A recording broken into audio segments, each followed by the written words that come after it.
देखिए, पेड़, आपने पेड़ देखा है कि नहीं देखा? आज हमारा हाल वही है। जो जिससे भी जुड़े हैं, हमें उससे लेना देना नहीं है। अगर कोई बंदा देवबंद से जुड़ा है तो वो उस पर भी तवज्जो दे। कोई बंदा अगर बरेली से जुड़ा है तो वो उससे भी तवज्जो दे। मशरब के एतबार से अगर कोई बंदा मशरबी लिहाज रखे, अगर कोई किसी सिलसिले से जुड़ा हुआ है कि अगर वो ख्वाजा साहब से चिश्ती बना हुआ बंदा कोई ख्वाजा साहब से जुड़ा है, कोई अगर परकाती है और शाह मारहरा से अगर जुड़ा हुआ है, इस तरह से कोई कादरी है तो गौसे आजम से जुड़ा हुआ है। हर बंदा अपने अपने एतबार से देखे। मैं बिला तफरीक मसलक और मशरब ये बात समझा रहा हूं, बिल्कुल गौर से सुनिए। बिला तफरीक मशरब और मसलक, तमाम मसालिक, तमाम मकातिब फिक्र और तमाम मशरब के लोगों को जो जिस खानका से भी जुड़े हैं, मैं उनके लिए एक बहुत अच्छी बात और काबिल अमल बात समझा रहा हूं। बुजुर्गों की शान अजीम है और बुजुर्गों की कुर्बानी भुलाने के काबिल भी नहीं है। मगर ख्याल रहे, जिस तरह पेड़, आम का पेड़ देखा आपने? आम के पेड़ में आम फलता है या नहीं? दुनिया में कोई भी पेड़ जिसमें फल होता है तो तमाम डालियों में फल होते हैं? कुछ डालियों में फल होंगे और कुछ डालियों में फल नहीं होंगे। यही होता है ना। पेड़ के तमाम डालियों से फल हासिल नहीं होता। कुछ डालियों से फल मिलते हैं और कुछ डालियों से फल नहीं मिलते। ऐसे ही हम जिन जिन बुजुर्गों से जुड़े हैं, जिस जिस खानकाह से हमारा ताल्लुक है, वहाँ दो तरह के लोग होंगे। कुछ तो वो होंगे जिनसे आपको कुछ फैज़ मिलेगा और कुछ वो लोग होंगे जिससे आपको कोई फैज़ नहीं मिलने वाला। जिस तरह पेड़ के कुछ फल हैं और कुछ में फल नहीं है। पेड़ तो है, वो उसी का हिस्सा तो है, मगर वो फल नहीं दे रहा है। और वो कुछ हिस्सा वो है, कुछ शाखें वो हैं जो फल दे रहे हैं। तो फल देने वाले शाख को तवज्जो में रखें आप। जो फल नहीं दे रहा है उस पर तवज्जो देने की जरूरत, ये सबके लिए सबक सुनिए।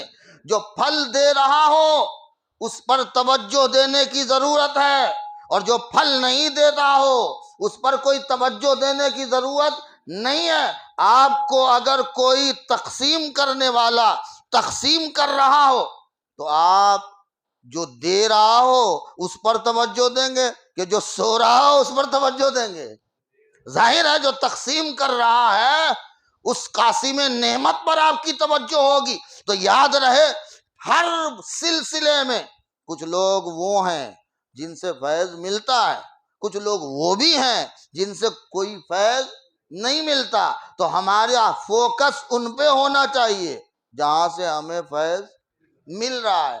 हमारा फोकस वो है ही नहीं कि जिससे कोई फल नहीं मिल रहा है। मगर ये ख्याल रहे कि पेड़ आम का है और कुछ शाखें फल दे रही हैं और कुछ शाखें फल नहीं दे रही हैं, तो आप कभी नहीं करते कि इस पेड़ से, इस शाख से कोई फल नहीं मिल रहा है तो इसे काट डालो। किसी ने कभी किया हो तो मुझे बताएं आप। अक्सर लोग गांव के हैं, शहर में तो बाद में आए होंगे ना। फल में फल देने वाले शाखों का हाल ये हो कि आप उसे रखते हो और जिस शाख से फल नहीं मिल रहा है उसे आप कुल्हाड़ी लाके काट रहे हो। कभी ऐसा भी हुआ है? बोलिए। आप जिन बुजुर्गों से जुड़े हैं उनकी औलादों में दो किस्म के लोग होंगे। एक वो जिनसे फैज का दरिया जारी होगा, एक वो भी होंगे कि वो पेड़ के उस शाख की तरह है जिससे कोई इस्तिफादे की आपको कोशिश भी करनी हो तो नहीं हो सकती, आप इस्तिफादे का तसव्वुर कायम नहीं कर सकते। लिहाजा अब उसका मतलब ये नहीं, हाँ वो फोकस के लायक नहीं है, वो तवज्जो के लायक नहीं है। क्यों कि तवज्जो के लायक वो है जहां से कुछ मिल रहा है, जहां तवज्जो के लायक वो नहीं है जहां से कुछ मिलता ही नहीं है। खाली डाल हो, ऐसी खाली डाल को इसका मतलब ये भी नहीं है कि काट डाल दो, उसे निकाल के फेंक डालो, नहीं, ख्याल रहे ये भी उसी पेड़ का हिस्सा है, ये भी उसी पेड़ का हिस्सा है जिस पेड़ के दूसरे हिस्से से आप फल ले रहे हैं, फायदा उठा रहे हैं। तो बुजुर्गों के यहाँ दो तरह के लोग हैं, आप फोकस उसे बनाएं जिनसे आपको फल मिल रहा है।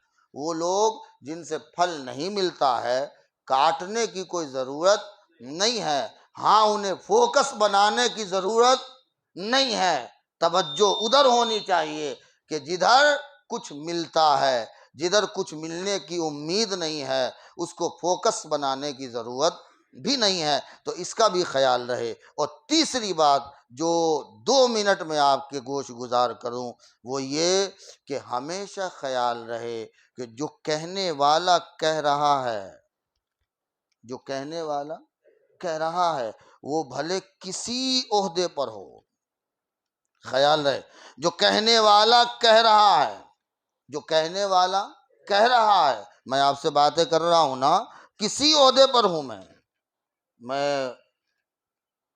गौस के ओहदे पर हूं, कुतुब के ओहदे पे हूं, अब्दाल के ओहदे, किसी ओहदे पर हो, याद रखिएगा, कहने वाला कह रहा है वो किसी ओहदे पर हो, किसी ओहदे पर हो, वो हर ओहदे पर मुमकिन है रहे, रिसालत का ओहदा नहीं है, उसका ओहदा रिसालत का ओहदा नहीं है। वो भले किसी ओहदे पर हो मगर रिसालत का ओहदा नहीं है। ये हक सिर्फ रसूल को हासिल होता है कि वो जो कह दे वो पत्थर की लकीर है, जो वो कह दे वो पत्थर की लकीर है। गैर रसूल किसी ओहदे पर हो उसकी बात पत्थर की लकीर नहीं होती। अगर आप कहेंगे कि कहने वाला अगर कुरान की बात कर रहे, अगर कहने वाला हदीस की बात करे, तो मैं कहूँगा जनाब फिर वो उसकी कहाँ हुई, वो उसकी कहाँ हुई? वो जुबान मेरी है ना, मैंने जो बोला है वो मेरी नहीं, या तो रसूल की है या खुदा की है,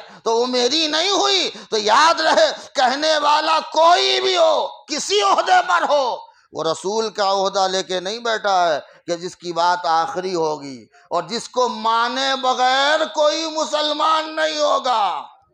सुन लें, जिसको माने बगैर कोई मुसलमान नहीं होगा। नहीं, मानना न मानना और है, ताजीम करना तौहीन करना और है। याद रहे मानने का ताल्लुक सिर्फ नबियों से है कि अगर कोई पैगंबर को न माने तो वो मुसलमान नहीं है। इसलिए आपको पहले ही से ये कानून समझा दिया गया, आमन्तु बिल्लाहि व मलाइकतिही व कुतुबिही व रसूलिही वल यौमिल आखिर वल क़द्रि खैरिही व शर्रिही मिनल्लाहि तआला वल बाअस बादल मौत। हमारे उलमा ने, फ़ुक़हा ने उसी को इल्मी एतबार से समझाया तो कहा कि शख्सियात कोई हो, वो अगर हमें उसूल देते हैं, क्या देते हैं, क्या देते हैं, रूट देते हैं, तो उसूल में हम उनसे इख्तिलाफ नहीं कर सकते। अगर रूट है, उसूल है, तो उनके उसूल में हम इख्तिलाफ नहीं कर सकते। लेकिन अगर शाख है, फुरू है, मसाइल फुरू में है और फुरूई मसाइल का मसला है, तो वो किसी ओहदे पर भी होंगे, फुरूई मसाइल में हमारा इख्तिलाफ हक है, हम इख्तिलाफ कर सकते हैं। हाँ, उसूल में इख्तिलाफ करने वाला वो गिरफ्तार होगा, लेकिन फुरू में इख्तिलाफ करने वाला गिरफ्तार नहीं होगा, वो उसका हक है। ये एक अलग बात है कि इख्तिलाफ के भी आदाब होते हैं,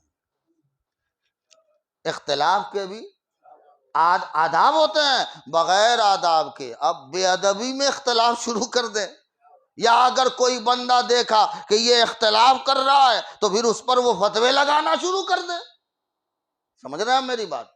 तो ये फतवे लगाना, ऐसा फतवा अपने दारुल इफ्ता तक रखो। ऐसे पे फतवा लगाना, वो फतवा तुम अपने दारुल इफ्ता तक रखो, वो तुम्हारी दरसगाह तक महदूद रखो।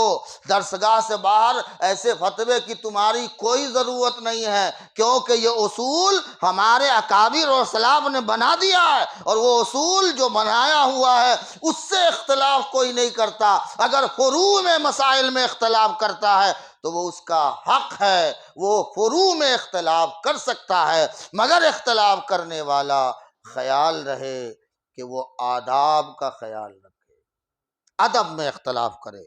अब बेअदबी का मुजाहिरा नहीं होना चाहिए।